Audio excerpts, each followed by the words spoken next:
பரிகார கட்டணம் வசூலிக்கப்பட்டதற்கு எதிர்ப்பாக எதிர்க்கட்சித் தலைவர் எடப்பாடி பழனிசாமி கண்டனம் தெரிவித்து அறிக்கை ஒன்றை வெளியிட்டிருந்தார். இந்த நிலையில் அந்த கட்டணம் திரும்ப பெறப்படுவதாக அறிவிக்கப்பட்டிருக்கிறது. அது குறித்த தற்போதைய செய்தியை பார்த்துக் கொண்டிருக்கிறோம். கூடுதல் விவரங்களோடு செய்தியாளர் ஆனந்தன் இணைந்திருக்கிறார். ஆனந்தன், விவரம் என்ன? மணிமாறன், அதாவது தங்களுடன் வாழ்ந்து மறைந்த முன்னோர்களுக்கு திதி மற்றும் தர்ப்பணம் செய்து வழிபாடு நடத்தினா தங்க குடும்பத்துல விபிசம் நடக்கும், அதே மாதிரி குடும்ப விருத்தி அடையும் அப்படின்னு சொல்லிங்கிறது இந்துக்களுடைய காலங்காலமாக தொட்டு வர்ற ஐதீகம்.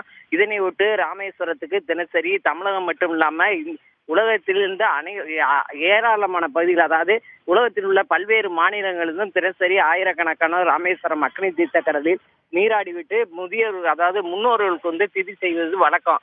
இதனை ஒட்டி திருக்கோயில் நிர்வாகம் என்ன செஞ்சாங்கன்னா, கடந்த 2 தினங்களுக்கு முன்பு இந்த கட்டணம், அதாவது அக்னி தீர்த்த கடலில் நீராடி தர்ப்பணம் செய்வதற்கு கட்டணம் வசூலிக்கலாம் அப்படிங்கிற ஒரு கொள்கையை வரும் 20ஆம் தேதிக்குள்ள மக்கள் அதாவது வர்ற மக்கள் ஆட்சேபனை தெரிவிக்க கருத்து இருந்தால் அதை தெரிவிக்கலாம் அப்படின்னு சொல்லி செய்தி வெளியிட்டாங்க.